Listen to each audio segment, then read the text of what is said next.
साथियों, गुजरात और देश में विकास के प्रयासों के बीच एक और विषय संवेदनशील होता जा रहा है।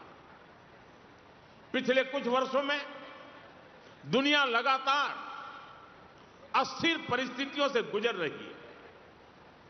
पहले कोरोना का संकट, फिर वैश्विक आर्थिक चुनौतियां और अब पश्चिम एशिया में बढ़ता तनाव। इन सारी परिस्थितियों का असर लगातार पूरी दुनिया पर पड़ रहा है और भारत भी इससे अछूता नहीं है।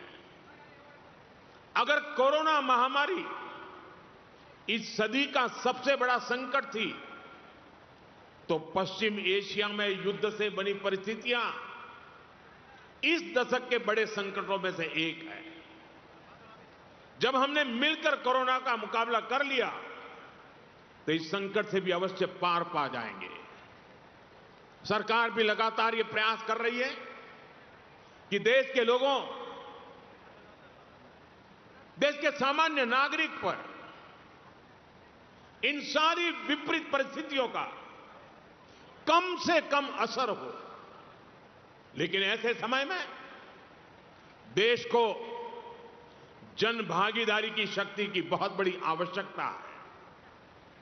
हमें भारत के नागरिक के तौर पर अपने कर्तव्य को प्राथमिकता देनी होगी। इससे पहले के दशकों में भी जब जब देश युद्ध या किसी और अन्य बड़े संकट से गुजरा है, सरकार की अपील और उस अपील पर हर नागरिक ने ऐसे ही अपना दायित्व निभाया है। आज भी जरूरत है कि हम सब मिलकर अपना दायित्व निभाएं, देश के संसाधनों पर पड़ने वाले बोझ को कम करें। आप भी जानते हैं कि भारत कितने ही उत्पादों को मंगाने के लिए लाखों करोड़ रुपए की विदेशी मुद्रा खर्च करता है।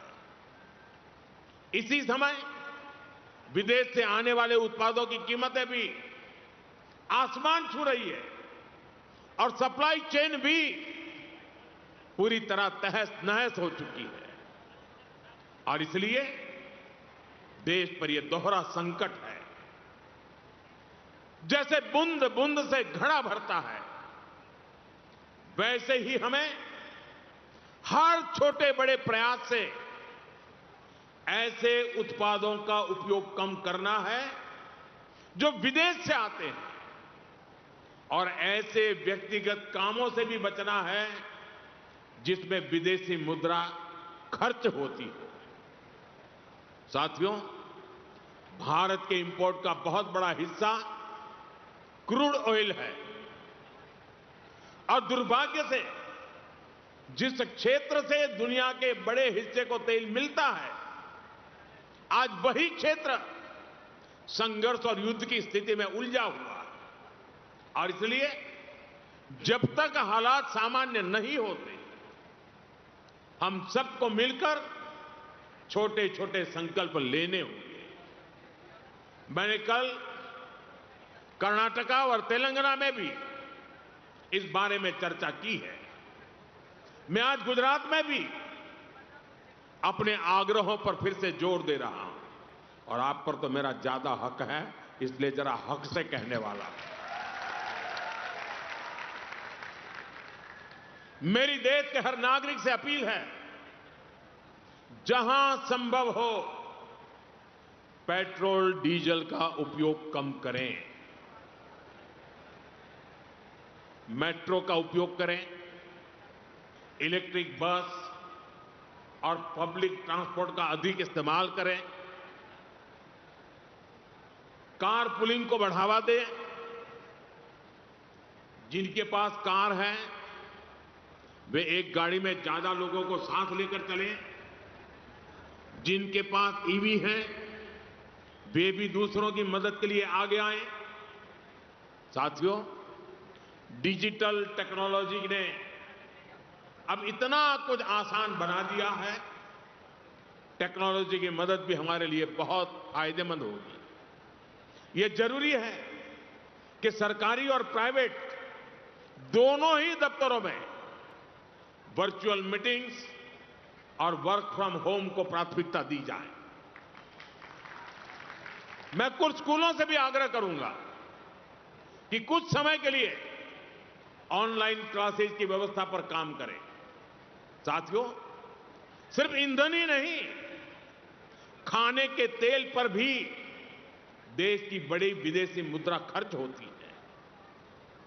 अगर हम थोड़ा संयम बरतें, तेल की खपत कम करें, खाने के तेल की, तो इससे देश और हमारी सेहत दोनों को लाभ होगा। और सूरत वालों को मैं खास कहता हूं,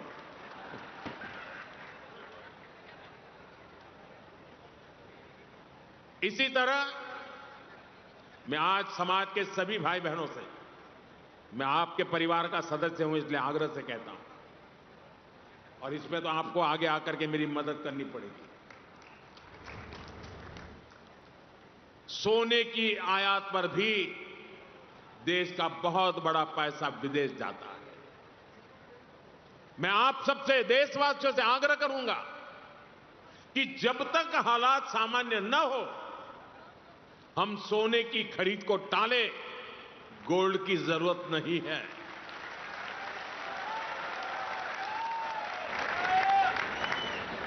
साथियों, आज समय की मांग है कि हम वोकल फॉर लोकल को एक जन आंदोलन बनाएं।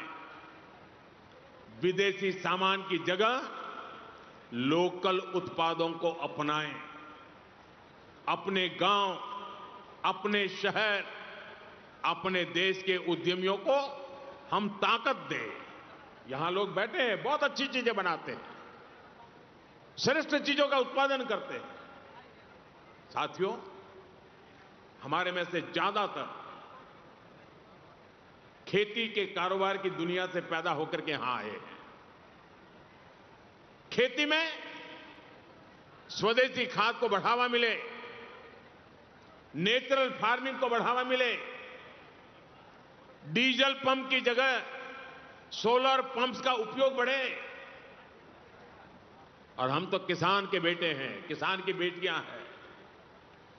हमें अपना खेत सबसे पहले बचाना है, हमें अपनी धरती मां को बचाना है।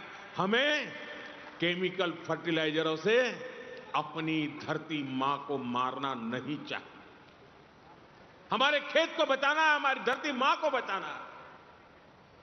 और इसलिए मैं आप सबसे आग्रह करूंगा कि आप अपने गांव में हर किसान भाई बहन को केमिकल फर्टिलाइजर से मुक्ति का रास्ता बताइए, नेचुरल फार्मिंग की तरफ ले जाइए।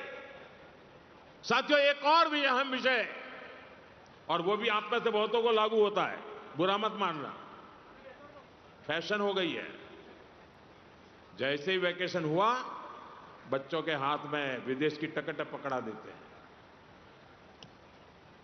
विदेश में जाके वैकेशन कर रहे हैं। गर्मी की छुट्टियां आ रही हैं, आजकल विदेश घूमने, वहां पर डेस्टिनेशन वेडिंग, ये मैं यहां से बहुत से लोग हैं, अब मुझे निमंत्रण नहीं भेजते, पहले भेजते थे क्योंकि विदेश में ही शादी करते थे, अब बंद कर रहे हैं। ये विदेश में वेडिंग, इनका फैशन खूब बढ़ रहा है, और लेकिन इस पर भी बहुत विदेशी मुद्रा खर्च होती है। साथियों, आप सोचिए, क्या भारत में ऐसी जगह नहीं है जो हम अपनी वैकेशन वहां बनाएं, हमारे बच्चों को हमारा इतिहास पढ़ाएं, हम अपने स्थानों पर गर्व करें। और जरूरी है कि भारत में ही अपनी वैकेशन मनाएं। और वेडिंग के लिए भी मैं नहीं मानता हूं कि भारत से अधिक कोई अच्छी पवित्र जगह हो सकती है हमारे लिए।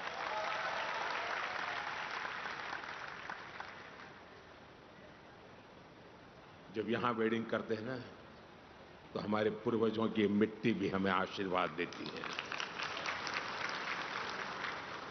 और वेडिंग के लिए भी भारत के ही अनेक स्थान है, उसको हम चुने। हमारे गुजरात में तो वैसे भी एक से बढ़कर एक स्थान है। और मैं तो आप सब पाटीदार भाइयों को तो कहूंगा, आपको तो अब शादी स्टैच्यू ऑफ यूनिटी वहीं पर जाके करनी चाहिए। आपकी हर शादी में सरदार साहब खुद आशीर्वाद देने के लिए मौजूद रहेंगे। और वहीं पर आपने, जैसे हरिद्वार ऋषिकेश में आप शांति के लिए जगह बना रहे हैं ना, वैसे ही आप स्टैच्यू ऑफ यूनिटी में शांति के लिए जगह बना दीजिए। मैं पंकज भाई को कहूंगा उसके लिए भी कुछ करें।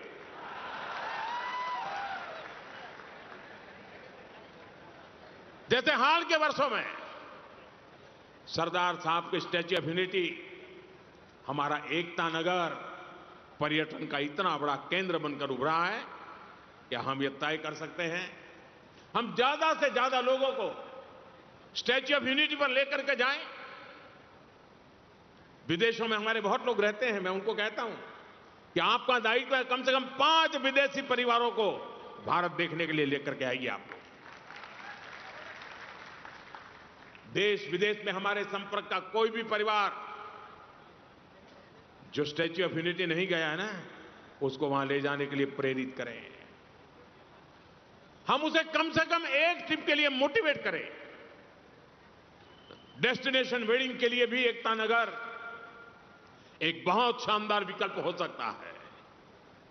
स्टैच्यू ऑफ यूनिटी में इतनी शानदार व्यवस्थाएं और गर्व है, दुनिया का सबसे ऊंचा स्टैच्यू, वो भी सरदार वल्लभ भाई पटेल का।